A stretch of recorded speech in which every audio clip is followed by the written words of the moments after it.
So Liverpool are in talks with Crystal Palace over the signing of Marc Guehi and believe the defender wants to join them. We understand Liverpool have open talks with Palace for the England international. Palace value Guehi at £40 million, but Liverpool will not overpay. That's because he has entered the final year of his contract. Right, Tim, everybody seems to have been saying that Liverpool need a centre-back, and Guehi is the obvious name that stands out. So what do you think of this potential move? I think you said it at the end there when you said he's got 1 year left of his contract. I think it's inevitable now, especially with less revenue because they're not in Europa League. It was very unfortunate. A technicality was knocked him out of that. At Palace, I just think it's going to be a problem for them to keep hold of him now. I think Marc will... He's obviously been very professional about it. He's kept very quiet. If a team like Liverpool, we know what it's like with Alexander Isak, they've turned his head, the champions of the Premier League, looks very promising for the future of that football club. To have an opportunity to be able to join them, I think it's a very attractive proposition for someone like Marc Guehi, and I can see it happening, I really could. It doesn't seem like there's anyone else in at this stage. Is that purely because it's Liverpool and they think, well, we probably can't compete with them right now because they're the champions? Possibly. I think you've seen it, especially with Newcastle this window, that, there's nothing worse than going for a player and then getting knocked back. So you'd like to get all your eggs in a row as an agent and as a player, and certainly as a club. If you're going to go for an individual, you want to make sure you're going to be able to get him. Otherwise, it looks like you get egg on your face in the end. And I think Liverpool are the bully boys at the moment, because they've done so well with Arne Slot last season. They are the champions. And it is probably the most attractive move in the Premier League this season. Remember that on this show you can send in voice notes giving us your opinions. And Joe has sent one in this morning. He thinks that Liverpool need to sign both Guehi and Alexander Isak, he said.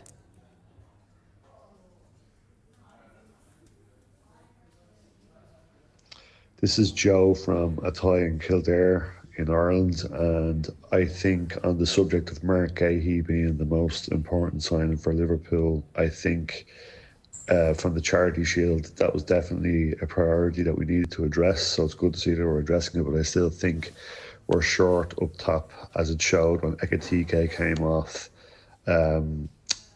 later in the game.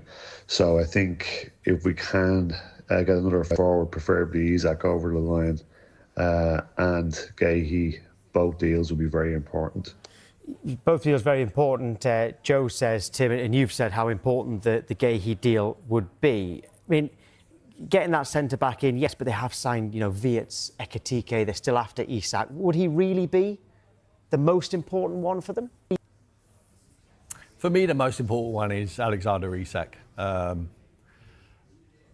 You're absolutely right, Tom. They have got the firepower. They've shown that they can score goals. They've signed Wirtz as well, who's a very good player. Still got Mo Salah. Looks like he's happy at the club now. You see his numbers year in, year out. But I just feel, if you were to ask Pep Guardiola and Mikel Arteta, who I think are going to be the two managers who get closest to Liverpool this season, which player they don't want to see join Liverpool Football Club, I think the one name would be Isak. He's a superstar. He's already rehearsed. We already know what he can do in a decent team in Newcastle. I just think he is the player that the whole neutral footballing world does not want to see go to Liverpool Football Club, because if they do, they're going to be a serious proposition on all fronts. Well, we're going to get the Newcastle side of the Isak deal a little bit later on, but on Guehi, it's also quite a frightening prospect for other clubs to see him linking up with Virgil van Dijk at centre-back, wouldn't it? Oh, it'd be great. I mean, he's a good player. We know he's a good player, and he seems like he's stayed very quiet. He knows that he's holding all the cards. Whether it happens now or whether it happens next year on a free transfer, there'll be a queue round the corner for Marc Guehi next season. He can take his pick, but normally you wait. If the pick's not there, if he's not out there for you, then you wait as a player. But if his, like I said, how attractive the move is to Liverpool, if they're there now. And they're willing to pay the price, I think Steve Parish and Crystal Palace would wish him well and move him on his way. And it'll be a fantastic signing for Liverpool Football Club. Yeah, it seems like it would be a good signing for Liverpool. Now, Sky are partnering with Finalysis, an app where passionate fans known as Fanlists share their opinions on their club. And today we're joined by Liverpool fanalist Abigail Rudkin. Good morning to you, Abigail. Great to see you. Right, first of all, on Guehi, how good a signing would that be? I think it'd be a brilliant signing. I think, to be honest, we've seen gaps in the defence in this pre-season. I don't know if it comes down to Van Dijk's been ill. He took a bit of time out being unwell. You know, there's things like that. There's obviously things around Konaté's contract. So I think there's stuff around that that's sort of circulating around the defence, and if we could get another centre-back in, I think it'd be really, really good. I'm not saying it's the most important thing, because obviously up front I feel as though Ekitike has been very, very important to get in when we've moved on Diaz, you know, we've moved on Nunes, and sadly we lost Jota. So we're in a situation now where probably we need another forward, which if you can get Alexander Isak, that's amazing. But if you can get Guehi at the back and you can sort of start to let him learn from Virgil van Dijk, you know, learn from Konaté. And I don't think he's going to start straight away. I wouldn't say he's better than Virgil van Dijk or better than Konaté, but Liverpool have got to start planning ahead now. If Konaté decides he doesn't want to sign a deal, Arne Slot needs to start thinking about the future of Liverpool. So I think maybe you do put Guehi in then, once he's learned the ropes at Liverpool quite quick. I mean, he's a captain. Liverpool like to have captains in their side. You can just tell from the leaders that we've got in the team. So it feels like a strong one to bring in. It does, especially when he's just won silverware. Abigail, it sounds like you would originally be seeing him potentially as a squad player, but surely he wouldn't sign as a squad player, given that he's got a World Cup coming up next year. Yeah, I don't think he'd want to. I think that's something that he needs to keep in mind. I've seen a lot of Crystal Palace fans coming forward and saying if he wants to be in that World Cup squad, he probably will start every game at Palace, and that's really important. But I think when it comes to Liverpool, you don't just get a place in the first team straight away. I think he's sort of got to earn that, and he is. Obviously, he's a brilliant quality player, but when you've got Konaté and Van Dijk together in that pairing and you're going for another league title, I understand there is time for transition there and time to learn, but for me, it just feels as though you can't change too much. Liverpool are in a situation now where it feels like there's lots to change. Lots of players have moved on, and it's starting to feel very, very, very different.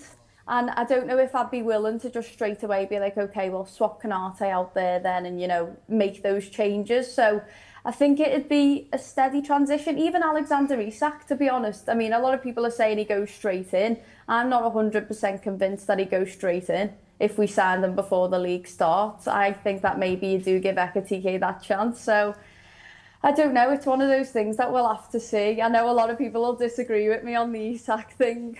I've got a feeling Tim might actually. Tim, if he's going to cost up to £150 million, would he go straight in for you?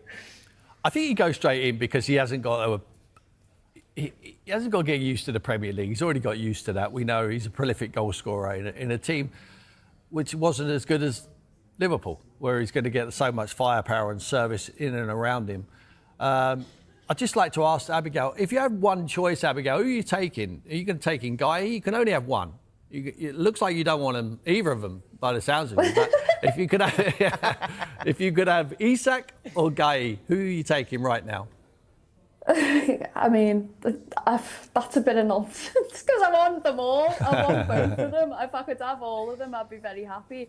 I think if you'd have asked me a week ago, I'd have definitely have said Isak, because I've had my heart set on him for a very, very long time now. I think if you'd have asked any Liverpool fan at the start of the season last year, who do you want to see come in eventually at Liverpool, you'd have said Isak.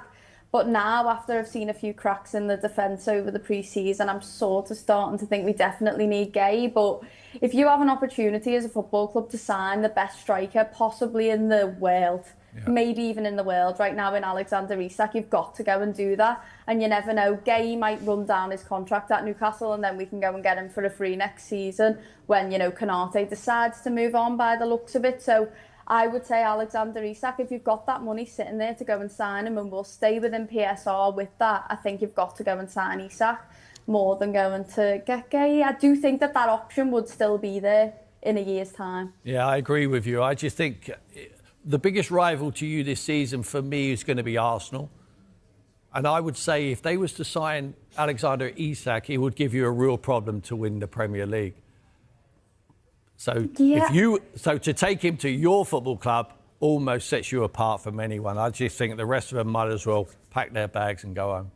I think anyone who Alexander Isak plays for is going to be a competitive team. I think at the end of the day, if he'd signed for Arsenal, I'd have been a lot more panicky right now, because I do feel as though we are favourites as Liverpool. I think we were favourites before the Isak rumours were coming about. I still think that when we signed Wirtz and Kerkez and Frimpong and even Ekitike, you know, Newcastle wanted Ekitike. I think when we signed those players, that sort of made us further favourites than we already were. So. Yeah. I think if you sign Alexander Isak, it sets you apart from the rest. So it definitely does. I don't think Guehi has that same effect. So it is very exciting to be a Liverpool fan right now and be able to be talking about those two players. Yeah, well, so exciting that you say Isak might be the best striker in the world, but you'd still put him on the bench, Abigail. That's how we're going to remember you on today's show. Thanks, Abigail. Great to speak to you. Speak to you again soon. Nice to speak to you. Right, OK, our poll today, by the way, which is live, we are asking you very simply, in terms of Liverpool, which player would be a more important signing? Would it be Alexander Isak? Would it be Marc Guehi? So basically, who do Liverpool need more? And at the moment, 57 of you are saying Marc Guehi. Do you know who's voting there? Arsenal fans and Man City fans. Yeah, I think you might be right there. You might be right there. And Newcastle fans as well, maybe as well. OK, but in terms of that time, you've answered that question. You very much believe that it is Isak. Abigail was saying how confident that Liverpool are about winning the title again. If you add Isak and Guehi, can anyone touch them? I know you've just said Arsenal there, but would you still say there's going to be a gap? Yeah, if you was to ask me now to put my head on the line, I would say that Liverpool, Abigail's quite right, they'll be favourites before the start of the season because they've done it, they've got quality players, and they've added some real talent as well. Ekitike, for me, is a maverick. I'm not sure what you're going to get week in, week out, but sure he's going to add to the squad of players. Wirtz as well, he's been a fantastic player. He has got real quality in tight areas, can open up the door, you know, he sees a pass at the right time. Yes, they do need some help defensively. Kwanzaa has obviously moved away. Kanate out of contract next summer. They want to make him sign a new contract. Looks like he probably won't, so that hence why they're going for Marc Guehi. I think they will get enough. If it's not Marc Guehi, it'll be someone else they will bring into the football club. So yeah, there is a gap there, but I just think if they was to sign Alexander Isak as well, it does add a lot more pressure to them. You know, they can't just think they're going to turn up in the Premier League and win football matches and it's going to be as easy as that just because you've got the names on the sheet. It doesn't work like that. You have to earn the right. They've got a real top manager who's had his first year in the Premier League and it couldn't have gone any better for him. They backed him. They've got Michael Edwards there and Richard Hughes who know what they're doing on the business front. And that's a real force at the moment, that football club. If they was to sign both of these players, which I think is a real possibility they could do, then I think it is ominous for every other football club in the Premier League. On the Newcastle aspect, it has been reported in The Athletic yesterday that Isak's adamant that he will never play for the club again. So if that is the case, have they got no other option but to sell him now and get as much money as they can? Yeah, in my opinion, you need to sell the player because you end up without the player or the money if he doesn't go now. They obviously need to sell him to be able to recruit other players. I don't think PSR is not. They haven't got the headroom to spend any more money. They're obviously very rich owners at the football club, but they've been shy on spending the money. They haven't really, splashed it out. And there's obviously restrictions regarding them. That's not going to help if they keep Alexander Isak on the wage bill. They need to get rid of him. And if he's a player who doesn't want to be at a football club, now I would like to know if Alexander Isak has actually come out and said, I do not want to play for the football club again, I will not play for the football club. That is an absolute disgrace if that has come out of the mouth of the player. And if it hasn't come out of the mouth of the player needs to come to the public or he needs to say, I never said them words. This is not my words. He needs to be telling everyone because he's not looking good on the back of that. Even to Liverpool Football Club, if they're the suitors for him, You know, for a player to come out and say, I'm digging my heels in so much, I'm never going to play for the football club again, is an absolute disgrace. And I don't believe players actually say that. I'd like to know where that has actually come from. And like I say to Alexander Isak, if that's not you saying it, you need to come out and tell everyone you haven't said that. Now, regarding the move, there has been speculation. It is Liverpool Football Club. There's more than speculation now. I think Newcastle are absolutely right to dig their heels in and get what they want for the player. And Liverpool, I believe, will pay whatever it takes. There will be a limit. There'll be a cut-off point. I'm not sure, even if we speculate on the amount, I think possibly 150 million will get the player. Now, whether Liverpool are prepared to pay that or not, we've already spoken in the first part of the show how important we feel like it would be, or I certainly feel it would be to the football club and to Liverpool's chances of replicating what they did last year and probably going one stage further and winning the Champions League. So, for me, I would pay the money. If I'm Eddie Howe and Newcastle, I just want him gone now. I just want him outside of the door. And I want to be given that money with enough time to spend so I can... You're not going to find a replacement for Alexander Isak. That's going to be impossible. We see how difficult it is for any football club in the Premier League trying to look for strikers. You know, when Šeško and Gorkarez looks to be the only two out there, we brought them to the Premier League now. Who else is out there?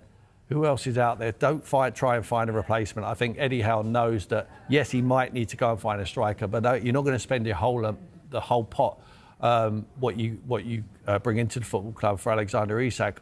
I think you just need to find a different solution and strengthen in other areas. Maybe 2 or 3 players for the money what you get for Alexander. But this episode needs to come to an end now. It's getting boring for everyone, and certainly for Eddie Howe and Newcastle.